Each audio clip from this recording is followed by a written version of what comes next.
everybody. We are here and excited. Fathom Family podcast. We are now in episode 3. Three. We're rolling with it. We're just having a good time. Nice conversation. Hopefully, this is opening up some conversations in your house or at least in your heart. Can of worms, right? Whatever it's opening, we hope it's at least providing conversation. Hey, sometimes got to get worse before it gets better. That's right. Some of us may feel like that in our marriage right now. Like it's getting worse before it gets better. And we got to push through some of the junk. It's worth it. It is totally worth it. For sure. We're excited to be back with episode 3. We're just continuing on this theme of power struggle. And we've been talking about becoming one, this process of becoming one, how submission is a big part of that, submitting to God. And then here in this third episode, we're going to talk about gender roles. Exciting. This is not something that gets talked about, but I'm pretty passionate about this, though, because I think so much attention goes sideways and not forward into the way of Jesus. And so I'm excited to have this conversation. What comes to your mind when you start thinking about gender roles? I feel like there's two polar opposite things. It depends on what you're looking at. You know, if you're looking at Instagram, there's these gender roles that are maybe shifting or changing. And then if you look at maybe what mom and dad did or grandma and grandpa did, or, you know, it's just, I don't know. I think there's, like you said, can of worms. Yeah, and I think a lot of people just find themselves like not sure, particularly as you're starting out in marriage and trying to just find your way through that, or understand, are we doing the right thing? Or maybe you're feeling some shifts in your life of who's working and who's doing what, or you see other people who are doing things and you're comparing yourself to them. Yeah, and I love how all of these things weave themselves into each other. Like earlier we talked about the scoreboard. Yeah. You know, and sometimes that scoreboard flashes really bright when you're talking about roles in the home and who does what. But it's there and we got to talk about it. Yeah, for sure. And we talked a little bit about that from kind of a deeper theological standpoint last time. And I think a lot of people have used that as, okay, the wife is at home, husband's working, and that's the only option. In fact, I know of some churches in which, in order to like be in leadership at their church, like the wife had to quit college and go home. I mean, they were just so intense about this, and there's viewpoints like that, and that's not our viewpoint, by the way, because we've had different seasons in our life. Where you're working full time, you're working part time, you're at home. We've had all kinds of different things in our life. And so I think that's where a lot of people will go in this conversation. And that's not necessarily where we feel called to go in this conversation. I think as we talk about those different traditional gender roles, we can move into different conversations about, what does that mean for decision making, when it talks about spiritual authority and accountability, what does that mean, for church leadership and all kinds of different things. And while those are good conversations to be having, I feel like the one biggest thing that we miss and nobody talks about is that we're all called to be like Jesus, right? Yeah. And so when we think of like traditional female role in a home, what do you think about? Like traditional? Very traditional. I think of like a stay-at-home wife or mother, like whatever you are. Like the Leave It to Beaver mom or whatever. Yeah. Wearing the apron, having all things done and in a box, tidied up. I'd say that would be traditional. What do you think of like a traditional male role? I'm about to sneeze. I can feel it, and that's bad when you're on a podcast. God bless you. We just roll with it. What are you gonna do? We're alive. We are making it happen. Those things don't go away. What do you think of? I think it's this Saharan dust that's moving. Have you heard about that? I have. Yeah. It's real. Yeah, it's a real thing. I'd never heard of it until like a few years ago, but now it's like every time it comes, it's like hits me hard. It's this year. This time of year. Yeah. Yeah, for sure. I think that a traditional male role is like, walking out of the door with a briefcase. Okay. And the lunch pail. I don't know. Yeah. Yeah, just hardworking guy that doesn't really deal with emotions. Maybe just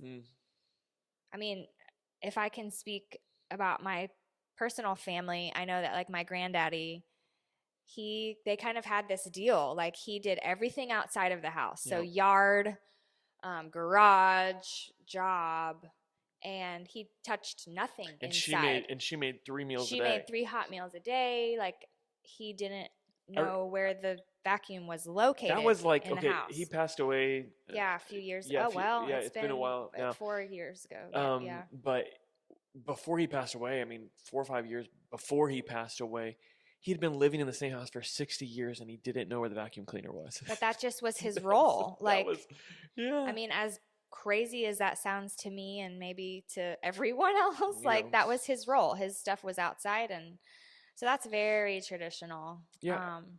I kind of go in the lane of like women are more loving, nurturing, place in the home.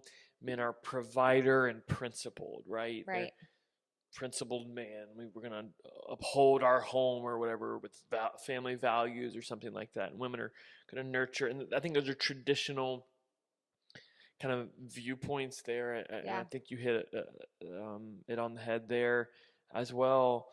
But I think when we look to the person of Jesus, Hmm. those kind of traditional things that we see of like what's the best of a woman and the best of a man, we see Jesus as a perfect embodiment of all good qualities and Yeah. characteristics that we admire.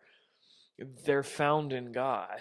Right. And when God came and made his dwelling among us in Jesus Christ, we have all of that. And so he's perfect in love. God is love, the scripture says. Hmm. Jesus is perfect in principle. Like he is the truth. He Right. is the way, the truth, and the life. And so he's the perfect embodiment of that. So when we talk about gender roles, it's less about like what are we doing and who's doing that. Like I don't think God cares who mows the grass or who's doing the finances and all that stuff. What he is concerned is that we are moving into conformity with Jesus. Romans 8:29, says that he knew all about us before we were born. He destined us to begin to share in his likeness, to be like Christ, to be conformed into his image.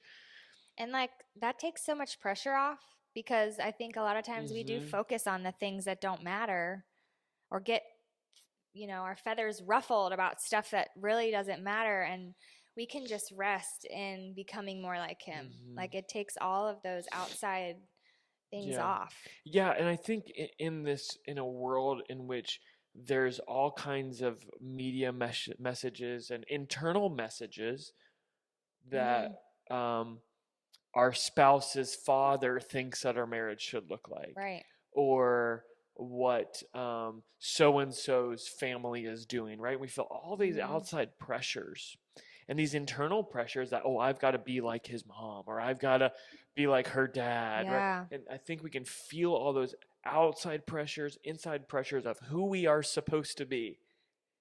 I think we must go back to who has God Yeah. called us to be, and it's to be like Christ. And when we do that, like what great unity we Hmm. have. Yeah. what It's what very beautiful powerful. unity we have. And so I think just to get practical with us in these few minutes, I think a good conversation to begin to have is like, what's your starting point?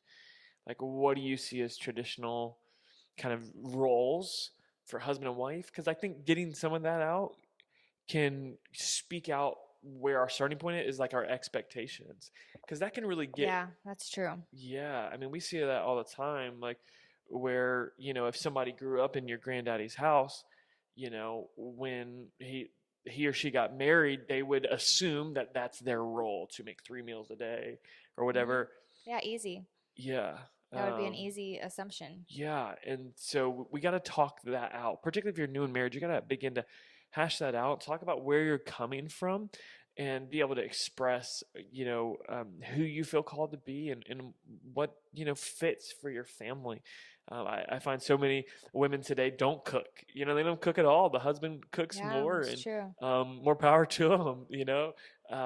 Whoever cooks the best should cook, in my opinion, right? Whoever's Of going to course. provide good food and who's got some time to be able to keep that going. And so we've got to unpack those unmet expectations Hmm. because they lead to resentment.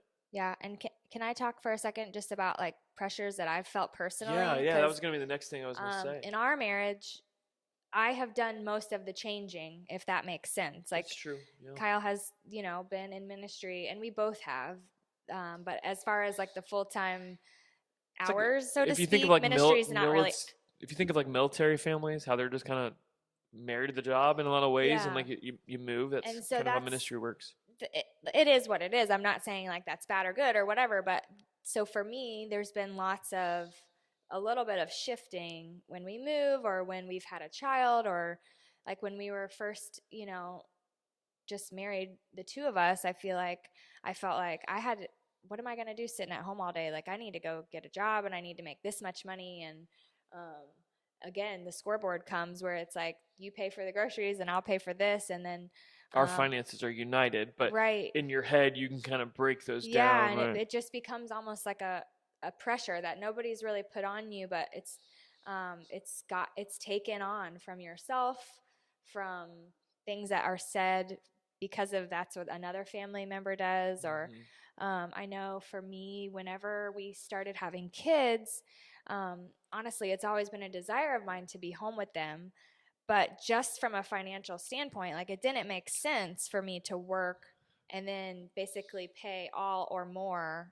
in daycare. Like it just didn't really add up. So Yeah, for for us, us. we made the decision for me to come home and did that for 7 years. And I remember even in that season that I wanted to be in, like there's pressure. Like you see, oh, well, so and so on Instagram blog post, whatever, this is what they do, and I'm not doing that. Or should Hmm. I be staying at home and, doing this? Or should I go to back to work? Like, is this crazy? And you just start having this internal dialogue that takes you away from your pursuit of Christ and who you Hmm. are together. And I think what I ultimately had to come to is like, listen, whoever I'm comparing myself to really doesn't matter because this is our Yeah. reality.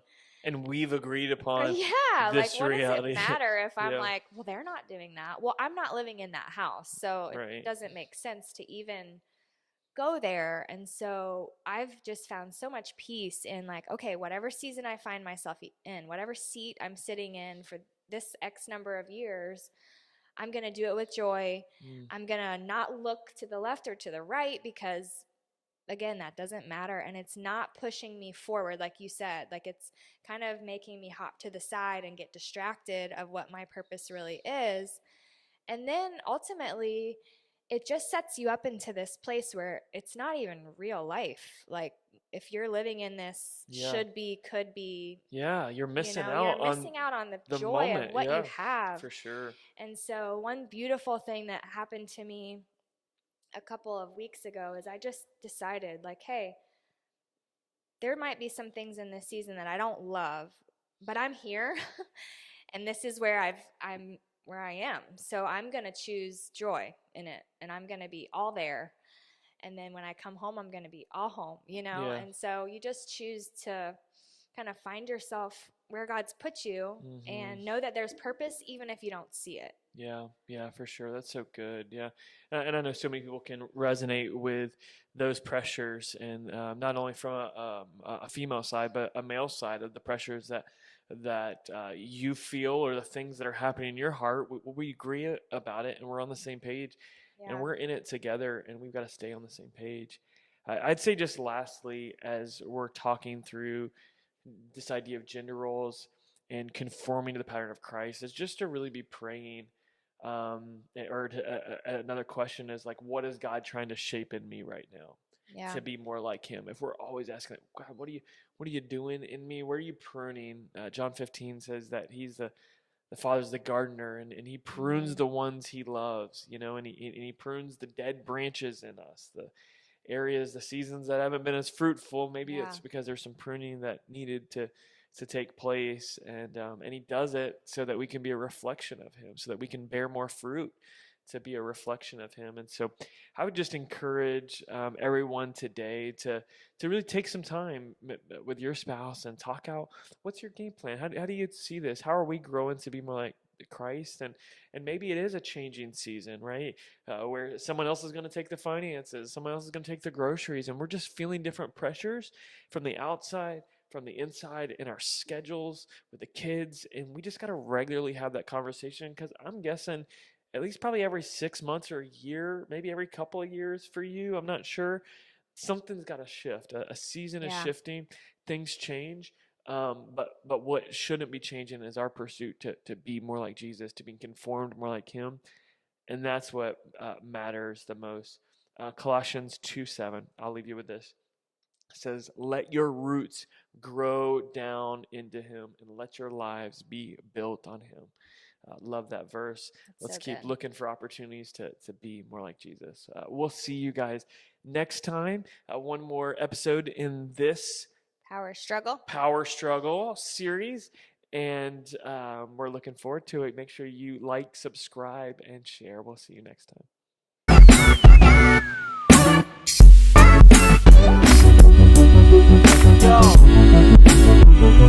Yo.